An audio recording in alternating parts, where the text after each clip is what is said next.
UET 2026 का result भैया एक दो दिन में आने वाला है, लेकिन रिजल्ट के बाद की प्रोसेस आपको जान लेना चाहिए। तो सबसे पहले मैं आपको बता दूं, इस बार की जो प्रोसेस है वो बहुत फास्ट हो रही है।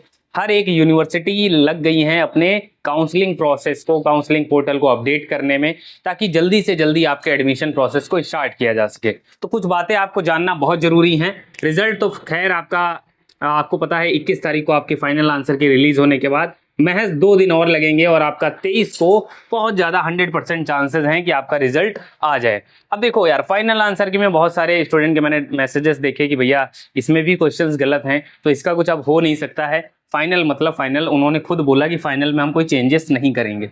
अब इसके बाद जो प्रोसेस होने वाली है 7 से 10 दिन के अंदर, ये बहुत ज़्यादा इंपॉर्टेंट है। और बचे हुए 2 दिनों में आप क्या करोगे, आप यूनिवर्सिटी के बारे में जानोगे, ना कि रिजल्ट की फालतू की वीडियो देखोगे। तो सबसे पहले 7 से 10 दिन के अंदर आपको क्या करना है कि भाई बीएचयू है, डीयू है, बीबीएयू है, इलाहाबाद यूनिवर्सिटी है, हरी सिंह गौर है, जितनी भी सेंट्रल यूनिवर्सिटी हैं और जिस भी आप स्टेट में हो, अगर आप स्टेट यूनिवर्सिटी को टारगेट कर रहे हो तो उनके पोर्टल को चेक करिए और देखिए उनकी कट ऑफ और कैंपस प्लेसमेंट और कौन कौन से कोर्स अवेलेबल हैं। तो इससे ये होगा कि आपको एक आइडिया लगेगा। और होता क्या है, जैसे ही रिजल्ट आता है हर एक यूनिवर्सिटी अपने पोर्टल को ओपन करती हैं और रजिस्ट्रेशन की प्रोसेस शुरू होती है। और इस रजिस्ट्रेशन का कुछ पेमेंट भी होता है, जैसे बीएचयू में 500 रुपये है, इलाहाबाद में है, बीबीएयू में है, दिल्ली यूनिवर्सिटी में 300 रुपये पड़ता है। तो आपको रजिस्ट्रेशन करना पड़ेगा, क्योंकि ऐसे ही नहीं आपको लग रहा है सीयूटी रिजल्ट आ गया अब बस जाके एडमिशन लेना है यूनिवर्सिटी में, सीधे जाके हम एक सीट कवर कर लेंगे कि ये सीट तो हमारी है, ऐसा नहीं होने वाला है।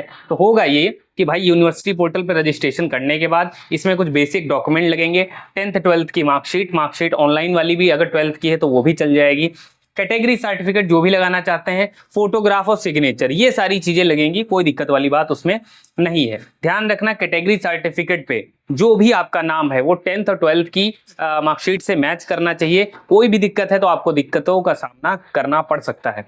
उसके बाद सेकंड जो स्टेप है, ये लगभग हर यूनिवर्सिटी में कॉमन है, मैं आपको बता देता हूँ। प्रेफरेंस शीट बनाना कैसे बनाए, तो भाई इसके लिए मैं हेल्प करूंगा। मात्र 149 में एक यूनिवर्सिटी लाइक बीएचयू करवाना चाहते हैं तो आप डीयू का भी करा सकते हैं, मल्टीपल के लिए आपको एक्स्ट्रा पे करना पड़ेगा। दिए गए इंस्टा आईडी पे या फिर ईमेल आईडी पे आप मुझे मैसेज और अपना नंबर भी ईमेल आईडी पे भेज सकते हैं, तो हम आपको व्हाट्सएप से कांटेक्ट कर लेंगे, ठीक है। तो प्रेफरेंस शीट क्या होता है भाई, 2 चीजें हैं कि आप कौन सा कोर्स करना चाहते हो और कहाँ से करना चाहते हो, ये चीजें आपको उस यूनिवर्सिटी में फिल करना है। लाइक जैसे बीएचयू में बात करें तो देखो मेन कैंपस है, एफ पहले से लिखा है, मेन कैंपस है, एमएमवी है, और अगर कोई फीमेल कैंडिडेट है, फिर आपके एफिलेटेड कॉलेजेस हैं और आपका साउथ कैंपस आरजीएससी भी है। तो प्रायोरिटी देखेंगे तो एफएमसी सबसे अच्छा, फिर एमएमवी, फिर आरजीएससी, फिर एफिलेटेड कॉलेजेस। तो भाई किस कॉलेज में कौन सा कोर्स आपको करना ये भी इंपॉर्टेंट है, और अलग अलग यूनिवर्सिटी है तो उनके लिए भी देखना बहुत ज़्यादा इंपॉर्टेंट होता है। प्रेफरेंस शीट पे मैंने वीडियो बनाई थी, उसको देख लेना, और भी इन डेप्थ में घुसने की कोशिश करूंगा और उस पर वीडियो बनाऊंगा बहुत ही जल्दी। देखो मैं आपकी हेल्प जो है काउंसलिंग में भी करूंगा, तो 1 to 1 पर्सनल मेरे से आपकी बात होगी, तो काउंसलिंग प्लस प्रेफरेंस शीट। और ये इसकी जो लागत 149 है, ये असल में 149 है नहीं, ये आपके लिए मेहनत की जा रही है बैक ऑफ द कैमरा, समझ रहे हैं, जो कि मैं कर रहा हूं, और तो आपको बहुत अच्छा कंटेंट प्रोवाइड किया जा रहा है। फिर आता है सीट अलॉटमेंट, ये यहाँ पे राउंड स्टार्ट हो जाते हैं, है ना, अलॉटमेंट स्टार्ट हो जाते हैं हर एक यूनिवर्सिटी के।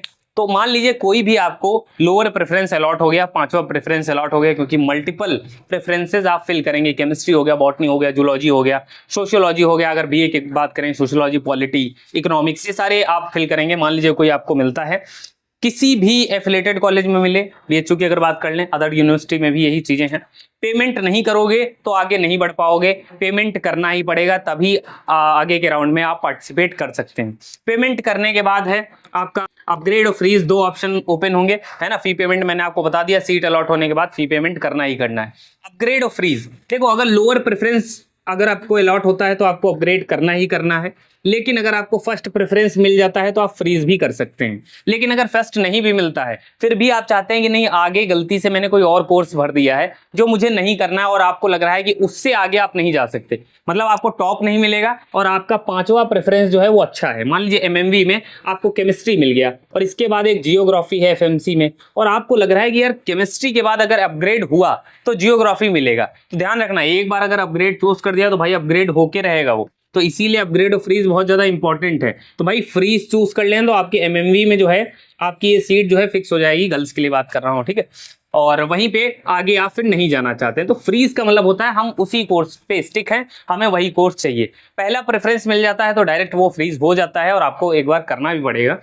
फिर ये क्या है, एडमिशन कंफर्म। तो फिजिकल डॉक्यूमेंट वेरिफिकेशन कब होता है, ये आपकी ऑनलाइन प्रोसेस यहाँ पे कंप्लीट हो जाती है, 4 राउंड कंप्लीट हो गए मान लीजिए। फिर उसके बाद physical document verification, offer letter या प्रोविजनल अलॉटमेंट लेटर जिसे बोलते हैं वो आएगा और आपको एक डेट दी जाएगी, उस यूनिवर्सिटी में आपको आना होगा और फाइनली आपको एक पासबुक मिलेगी जिसमें है ना आपको बीएचयू का स्टूडेंट घोषित कर दिया जाएगा और आपके चेहरे पे खुशी। पैदल चलते चलते आप कैंपस को फिर भी नहीं घूम पाएंगे क्योंकि कैंपस जो है बहुत बड़ा है। तो भाई एक अच्छे लार्ज कैंपस में अगर आप आना चाहते हैं तो आपको अच्छे मार्क्स, और अगर मार्क्स अच्छे नहीं है तो एक अच्छी प्रेफरेंस शीट आपको बनवानी पड़ेगी। तो ये सारी चीजें हैं। फिजिकल डॉक्यूमेंट वेरिफिकेशन में कौन कौन से डॉक्यूमेंट लगेंगे वो मैं अलग वीडियो में बताऊंगा, वरना वीडियो बहुत ज्यादा लंबी हो जाएगी। तो लंबी वीडियोस नहीं, इन्फॉर्मेटिव वीडियोस देखो। मिलते हैं नेक्स्ट वीडियो पे। चैनल पर नया हो तो सब्सक्राइब कर लेना।